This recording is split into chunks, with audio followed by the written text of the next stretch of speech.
Cricket expert Suhaib Alvi साहब हमारे साथ मौजूद हैं। इसी तमाम तर सूरत हाल पर उनसे बात करेंगे। सुहेब साहब, बहुत शुक्रिया आपके वक्त का। वसीम खान कल मुस्ताफ़ी हो गए और ये कहा जा रहा है कि मज़ीद भी तब्दीलियाँ हम आने वाले दिनों में देखेंगे। क्या कमेंट करेंगे इस तमाम तर सूरत हाल पर आप?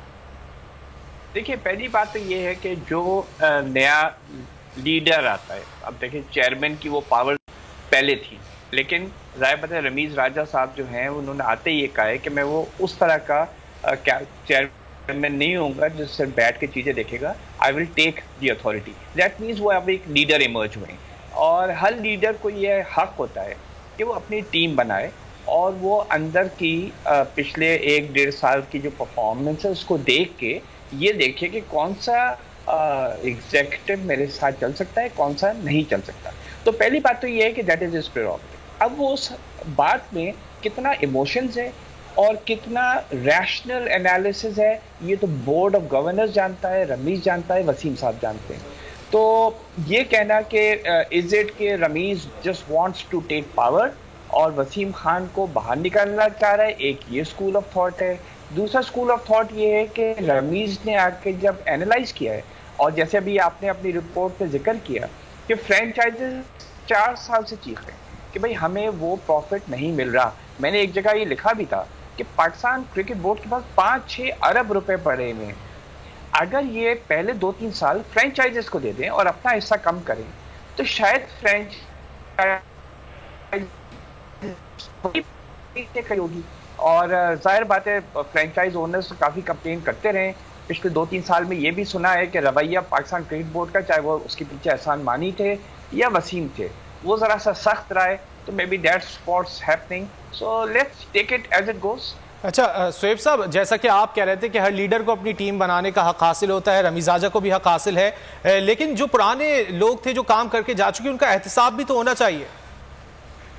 देखिए, एहतसाब तो मेरे ख्याल में एक ऐसा लफ्ज़ है जो कि इस्तेमाल किया जाता है, होता नहीं है। देखिए, जो पिछले पाकिस्तान क्रिकेट बोर्ड के लोग आए, अगर मैं खाली पिछले 20 साल की ले लूँ, मैं तो इनको 1978 से पाकिस्तान क्रिकेट बोर्ड के साथ मेरा ताल्लुक रहा है, आना जाना रहा है उनके ऑफिस में। ये हर चेयरमैन, हर सीईओ, हर डिपार्टमेंट हेड ने ऐसे ऐसे डिसीजंस लिए हैं कि जिसके ऊपर अगर अकाउंटेबिलिटी शुरू हो जाए तो मेरे ख्याल में वो घर नहीं जा सकेंगे।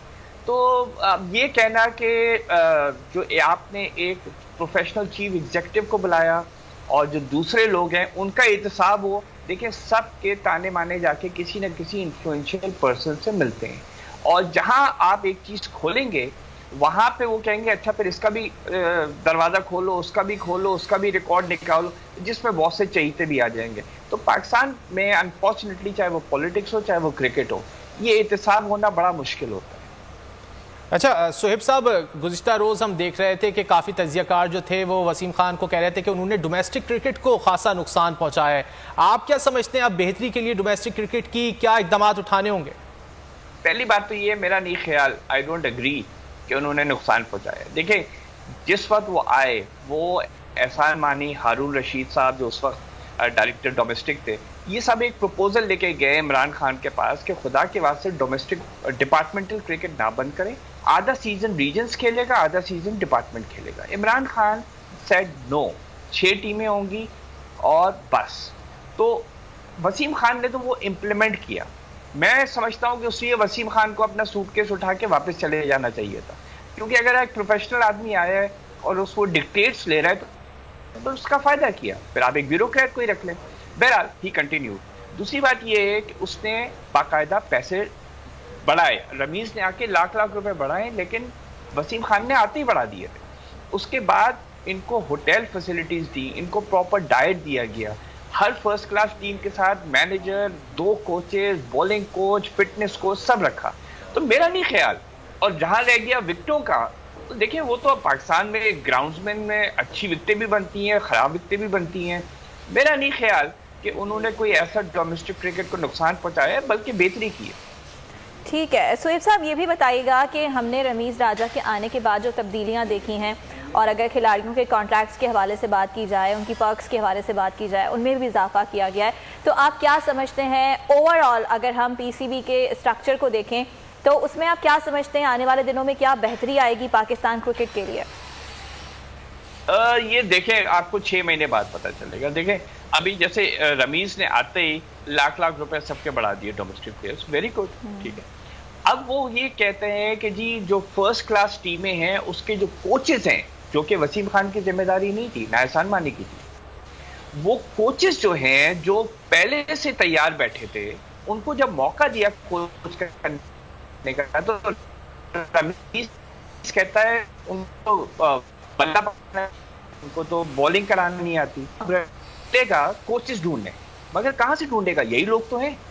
तो बात यह है कि क्या वो फर्स्ट क्लास क्रिकेट को इंप्रूव करा सकेगा रमीज, जो अभी क्रिटिसाइज कर रहा है कि हमारी पिचेस खराब हैं, हमारे ग्राउंड्स सही नहीं है, हमारे कोचेस सही नहीं है, कहां से आएंगे? यहीं से तो निकलेंगे ना, दोबारा वही ग्राउंड्समैन होंगे, वही सब कुछ होगा। तो ये हमें पता चलेगा डोमेस्टिक क्रिकेट 6 महीने बाद कि कहां पहुंचा है, और वो इंप्रूवमेंट जो रमीज चाह रहा था वो उसके लिए पॉसिबल भी हैं। रह गया अदर डिपार्टमेंट्स, अगेन देखें कुछ लोग हैं जिसको रमीज राजा टच भी नहीं कर सकते, alright, they have been there for 25 years 20 years. कुछ लोग हैं जो कि लास्ट 3 इयर्स में लाए गए थे कॉर्पोरेट सेक्टर से, रमीज कहेगा थैंक यू वेरी मच।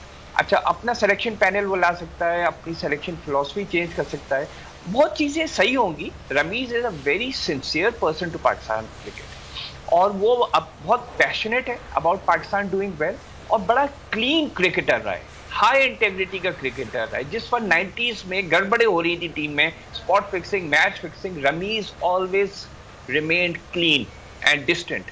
तो वो एक क्लियर आदमी है, वो ऐसी पीसीबी चलाएगा जिसमें गड़बड़ ना हो, प्रोवाइडिंग उसके हाथ बंधे ना जाए फ्रॉम अदर पीपल जिनका बाहर से इन्फ्लुएंस आएगा। ठीक है शोएब अलवी साहब, आपके वक्त का। सब्सक्राइब करें और बेल दबाएं ताकि कोई खबर रह न जाए।